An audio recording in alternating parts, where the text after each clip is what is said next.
Welcome to presentation on Indian bank. Indian bank के quarter four के result 28 मई को आए और रिजल्ट जो है उनमें जैसा भी था, कोविड रिलेटेड प्रोविजंस काफ़ी ज़्यादा रहे। उसके बाद भी बैंक ने अच्छा प्रॉफिट डिक्लेयर किया और सबसे बड़ी बात यह है कि 2 रुपये पर शेयर का डिविडेंड डिक्लेयर किया, जिसकी वजह से बैंक कुछ खास लगा और उसी के लिए ये प्रेजेंटेशन है। जैसे पहले ही भी इंडियन बैंक के बारे में कुछ जानकारी दिया हुआ है। इलाहाबाद बैंक के साथ इसका मर्जर हो चुका है 1 अप्रैल 2020 से। तो अभी जो रिजल्ट हैं वो कंबाइंड है और पीएसयू बैंक में चुनिंदा बैंकों में ये है जो डिविडेंड डिक्लेयर किए इस साल में। तो इसके बारे में चर्चा करते हैं। तो स्टार्ट करते हैं स्टैंडर्ड डिस्क्लेमर के साथ।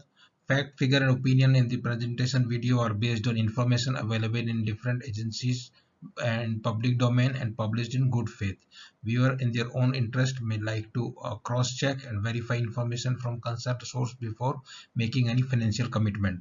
Stock market investment are subject to market risk. Consult your financial advisor before committing any money. ये खाली हिस्टोरिकल पर्सपेक्टिव है, इसमें नया कुछ डिस्कस करने के लायक नहीं है। अभी रिजल्ट की बात जब करते हैं तो दिसंबर के मुकाबले में जो मार्च के क्वार्टर में है, आप देखिए इंटरेस्ट अर्न और अदर इनकम थोड़ा ज़्यादा है, इंटरेस्ट अर्न कम हो गया।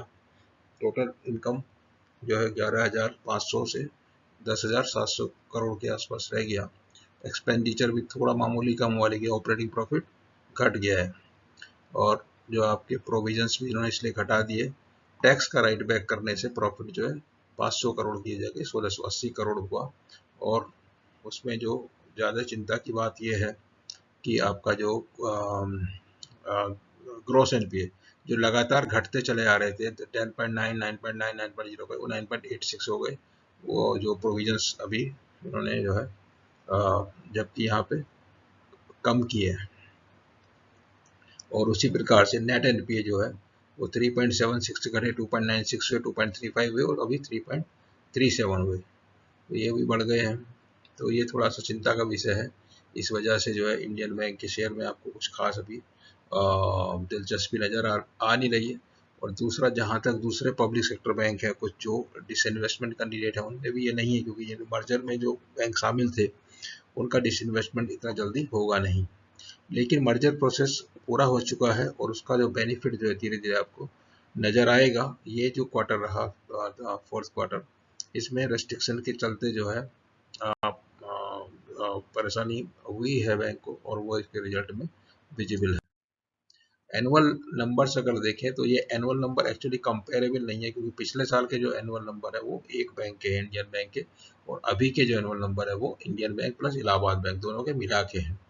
तो यहाँ पे आपको 40,000 crore interest earn, 6,500 crore other income है, 45,000 करोड़ आगे एक्सपेंस, 11,420 करोड़ इफ्टा है। उसमें से जो है 8,500 करोड़ प्रोविजन किया और 3,000 करोड़ के करीब जो है आपका पीबीटी हो गया, नेट प्रॉफिट 3,000 करोड़। और उसी में से जो आपको 2 रुपये डिविडेंड जो है कंपनी ने डिक्लेयर किया। ग्रॉस एनपीए 10% नजर आते हैं यहाँ पे और 3.37 जो नेट एनपीए नजर आ रहे हैं।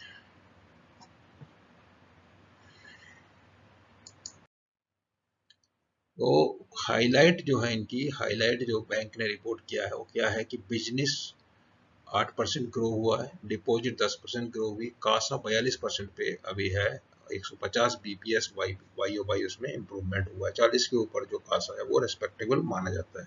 टर्म डिपॉजिट में 7% की ग्रोथ हुई, एडवांस में 6% की ग्रोथ हुई और जो आरएएम मतलब रूरल रिटेल एग्रीकल्चर और एमएसएमई सेक्टर का जो इनका एडवांस है उसमें 12% का ग्रोथ मिला। ग्रॉस एनपीए जो है वो वाई ओ वाई देखेंगे तो घटे हैं, 154 बीपीएस घट के 985 हुए और नेट एनपीए 82। ये वाई ओ वाई फिगर है, क्यू क्यू में इम्प्रूवमेंट नहीं है, डिटीरियोरेशन है। पीसीआर में भी इसी तरह का 395 बीपीएस जो है इम्प्रूवमेंट नजर आता है। और ये 82% प्रोविजन कवरेज रेशियो है। ऑपरेटिंग प्रॉफिट देखिए 19% बढ़ गई। Net profit, return on asset और इक्विटी, डोमेस्टिक निम 2.85 है। और धीरे धीरे इम्प्रूव कुछ होगा, जैसा इसमें होगा क्या नहीं उतना ज़्यादा बोल नहीं सकते हैं। कैपिटल एजुकेसी जो है 15.71% ठीक ठाक है, बहुत अब कोई चिंता का विषय अभी है नहीं। ये पूरा इंटरेस्ट का इनकम एक्सपेंस का क्वार्टरली आप देख लीजिए, या तो ईयर एनुअल देख लीजिए। एनुअल में 2% यहाँ पे इंक्रीज है प्रॉफिट ऑपरेटिंग लेवल पे, या 19% इंक्रीज यहाँ पे माइनस है। और नेट इंटरेस्ट इनकम पे अब 20% इंक्रीज है, ऑपरेटिंग इनकम पे 16% इंक्रीज है। और प्रोविजन जो है घटा दिए गए, पिछले साल काफ़ी प्रोविजन दिए थे, और अभी जो है यहाँ पे आपको माइनस से प्लस में आ गई, माइनस 4,500 करोड़ से 3,000 करोड़ प्रॉफिट रिपोर्ट कर दिया। इस प्रकार से आपकी और हाईलाइट अगर देखते हैं तो ऑपरेटिंग प्रॉफिट जो हुआ है इस क्वार्टर में 2,500 करोड़, उसमें से प्रोविजन 839 करोड़ जो है निकाल दिए, और इस प्रकार से नेट प्रॉफिट है इसमें बाकी और ये प्रोविजन वगैरह किए हुए जो माइनस में दिखा है, 1,700 करोड़ नेट प्रॉफिट जो है डिक्लेयर कर दिया है। अभी जो डिपॉजिट की ग्रोथ वगैरह दिया हुआ है इसमें, एनुअलाइज्ड ग्रोथ ऑफ डिपॉजिट और बाकी पैरामीटर दिए हुए हैं। तो क्वार्टर एंडेड और ईयर एंडेड में आपको जो इम्पोर्टेंट पैरामीटर होते हैं, निम होता है 3, तो ये 3.13 से वो घट गया 2.34 दिखता है डोमेस्टिक निम, और ये जो है एनुअल में 2.85 दिखता है 2.85। तो डोमेस्टिक निम में इंटरेस्ट रेट में कमी आई, तो उससे इनका निम भी जो उस पर भी एडवर्स इफेक्ट हो गया। अर्निंग पर शेयर अगर देखते हैं तो ये क्वार्टर में अर्निंग पर शेयर 60 रुपये है, लेकिन एनुअल अर्निंग पर शेयर 26 रुपये है, और 26 रुपये का अर्निंग के साथ में ये शेयर को करीब 140 रुपये के भाव में मिल रहा है। तो पीई रेशियो के हिसाब से देखें या आप बुक वैल्यू के हिसाब से देखें तो शेयर प्राइस अट्रैक्टिव है। अभी भी इसमें काफ़ी जो है आपको बुक वैल्यू 263 140 में मिलता है, और आपको अर्निंग पर शेयर 26 रुपया है, 27 रुपये के आसपास। तो अभी इसमें देखिए कि आपको करीब 5 की अर्निंग, 5 साढ़े 5 6 की अर्निंग के आसपास शेयर मिल जाता है, और 6 तो है ही नहीं, उससे कम ही है। तो और बुक वैल्यू से बहुत कम है, 260 कहाँ और 140 के आसपास में मिलता है। तो ये अच्छा अपॉर्चुनिटी है अगर आपको पीएसयू में इंटरेस्ट है, पीएसयू बैंक में इंटरेस्ट है। तो बाकी तो जो पैरामीटर्स हैं वो उतना इम्पोर्टेंट नहीं है। अभी जहाँ तक देखते हैं स्नैप्स और डिपॉजिट्स के बारे में दिया हुआ है, वाई ग्रोथ तो मिलता है, डोमेस्टिक का 10% है, ओवरसीज में 18% है, और उसके अलावा कासा परसेंटेज जो है वो इम्प्रूवमेंट हो गया, 41 से 42% हो गया है। तो ये बहुत अच्छा है। एक इसमें जो है आपको लो कॉस्ट फंड्स मिलता है कासा से, और उससे बैंक का प्रॉफिटेबिलिटी इम्प्रूवमेंट होता है। बाकी अगर आप एडवांस का ब्रेकअप देखिए तो रिटेल, एग्रीकल्चर, एमएसएमई जो चर्चा करते हैं उनमें एग्रीकल्चर में इन्होंने 14% का ग्रोथ किया, रिटेल में 6% किया, और एमएसएमई में 15% का ग्रोथ किया, टोटल रैम में 12% का ग्रोथ हुआ। कारपोरेट का जो घटा दिया थोड़ा -2% दिखाया। तो ये उसी का जो बाकी डिटेल्स दिया हुआ है। और कैपिटल एजुकेसी जो ठीक ठाक बढ़िया फर्स्ट क्लास कैपिटल थोड़ा बढ़ा दिया है, कुछ इशू किया इक्विटी, और इसमें जो 15.71% के अंदर कैपिटल एजुकेसी है, पिछले क्वार्टर में 14.06 था। तो ये काफ़ी अच्छा है। अभी इमीडिएटली कैपिटल का जरूरत नहीं पड़ेगी, एक ऐसा मान के चल सकते हैं। शेयर होल्डिंग का देखिएगा तो शेयर होल्डिंग में तो कैपिटल इसमें बराबर सेम नहीं दिखाया, 11.29 कैपिटल है, और ये रिजर्व सरप्लस में थोड़ा इजाफा हुआ है जो इनका प्रॉफिट डिक्लेयर किया। प्रमोटर होल्डिंग 88% है, पिछले क्वार्टर में भी इतना ही था। पब्लिक का 11.94% है।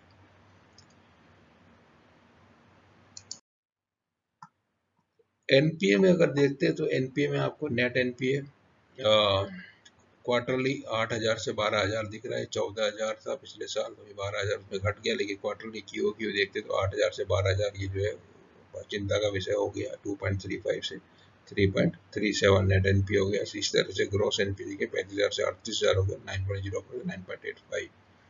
तो बाकी प्रोविजन कवरेज रेशियो में भी ऐसा देखते हैं कि यहाँ पे अगर विद टेक्निकल राइट ऑफ 86 का 82 है, 78 से अभी 82 है, जो पिछले क्वार्टर में 86 था। मतलब क्वार्टर क्यू में काफ़ी परफॉर्मेंस में डिक्लाइन है, जबकि वाई परफॉर्मेंस में मामूली मार्जिनल इम्प्रूवमेंट है। एनसीएलटी केसेस में जो भी रिकवरी मिलेगी वो, क्योंकि उसका 98% प्रोवाइड किया हुआ है, that will state way come to bottom line, तो उससे जो है इनको फ़ायदा अच्छा मिलने की उम्मीद है। और ये फाइनेंशियल इंक्लूजन की दिशा में ये लोग काफ़ी अच्छा काम करते हैं। उससे जो है आपको अच्छा बिजनेस मिलता है, नया बिजनेस मिलता है। तो पीएम जनधन योजना हो या और दूसरे अकाउंट हो, बीसी एंगेज हो, जितने भी पैरामीटर दिए हुए हैं उन पे अच्छा काम कर रही है। डिजिटल चैनल का बहुत प्रयोग हो रहा है। बैंक ट्रांजैक्शन 13% है और डिजिटल चैनल में 13% इसमें वृद्धि हुई और बैंक ट्रांजैक्शन में जो 13% है वो मतलब कम होके बैंक ब्रांच में होने की वजह वो डिजिटल चैनल से के थ्रू अभी हो रहे हैं। तो अभी 13% मतलब 27% बढ़ के 40% हो गए डिजिटल ट्रांजैक्शन, इस तरह का है। और ब्रांच ट्रांजैक्शन उसी तरह से 49 से घट के 36 हो गया। एटीएम और बाकी जो है 24% है, उसमें कोई चेंज नहीं है। और बाकी जो डिजिटल चैनल के बारे में इंटरनेट बैंकिंग थ्रू आरटीजीएस होगा, इंटरनेट पॉजिटिव है, मोबाइल बैंकिंग, एटीएम, ये सब काम जो है कर रही है। अब अमालगमेशन में क्या का अपडेट इन्होंने दिया, वही क्वार्टर के साथ ट्रेजरी ऑपरेशन इंटीग्रेट हो गया, प्रोडक्ट सर्विस चार्ज हार्मोनाइज हो गए, सीबीएस इंटीग्रेशन कंप्लीट हो गया। और बाकी क्या retail MSME process centre rolled out all 78 zone, large corporate branch in 9 centre and mid corporate branch in 17 centre. इनको रिओर्गेनाइज कर दिया और customer acquisition processing centre implemented. 25 जो rationalize हो गया against 100 branch plan in the first year. 203 branch rationalize up to 31 March. 203 branch rationalize मतलब 203 branch close कर दी गई, तो इतना खर्चा बचेगा। 12 करेंसी चेस्ट और 5 सर्विस ब्रांच मर्ज्ड, इतना ये कम हो गया। और same branch 6 and 3 LCB branch merge और 6 एसटीसी मर्ज। तो इतना जो है ये जैसे सिनर्जी का बेनिफिट मिलेगा उसका वो बॉटम लाइन में नजर आएगा धीरे अगले साल में, इस साल में क्योंकि वो काम चल रहा है तो उसका जो बेनिफिट पार्ट जो फ्लो नहीं करेगा। इसके अलावा जो है सेविंग होगा मैन पावर कॉस्ट में, आईटी रिलेटेड कॉस्ट होगा, सिनर्जी होगा। और slice branch zonal office branches है, staff training, large corporate branch, other cost सब में बचत देखने को मिलेगी। सेविंग होगा रेंट में, टैक्स में, लाइटिंग और अदर एडमिनिस्ट्रेटिव एक्सपेंसेस। फोकस अभी इनका डिजिटल ट्रांसफॉर्मर पे है, leverage balance sheet strength, revenue maximisation, cost optimisation and employ growth. तो कैसे कैसे चीज को करेंगे नीचे दिया है। Improve digital penetration, working capital, focus on income, reorient toward digital और लीडरशिप डेवलपमेंट प्लान। ये प्राइस के बारे में आप देखिए, जो कि आप पुराने जब ये हम लोग वीडियो पब्लिश किए हैं दिसंबर का जनवरी का जो भी वो टाइम का है, उस समय का भाव देख लीजिए और अभी का भाव देख लीजिए कितना आपको जो इसमें अप्रिसिएशन, प्राइस अप्रिसिएशन मिल चुका है। और भी मिलेगा क्योंकि जो एक अपैथी था towards PSU bank, public sector bank, वो अभी जो मार्केट में नहीं है। और धीरे धीरे काफ़ी जो है एनालिस्ट कम्युनिटी को, ट्रेडर्स को उनमें वैल्यू नज़र आ रही है और इसके लिए उनको मार्केट में जो अटेंशन मिलना चाहिए उसके हिसाब से अटेंशन मिलना शुरू हो गया। हम ये नहीं बोल सकते अटेंशन मिल गया, अटेंशन मिलना शुरू हो गया। तो ये वही चीज़ें रिपीट हैं जो भी है आपका नेट इनकम, प्रॉफिट वगैरह। बस यही है एक सबसे बड़ी बात। 27 नंबर आप नोट्स और अकाउंट देखेंगे जब आप रिजल्ट को देखते हैं तो उसमें आपको एक ये मिलेगी। बहुत ज़्यादा उसका पब्लिसिटी उन्होंने किया नहीं है, मगर हमने जब कुछ न्यूज़ आइटम ये आया कि 2% इसका जो डिविडेंड वगैरह मिलने वाला 20%, तो हमने सोचा कि जाके आईसीसी म्यूचुअल फंड में ही वेरीफाई कर ले चलेंगे।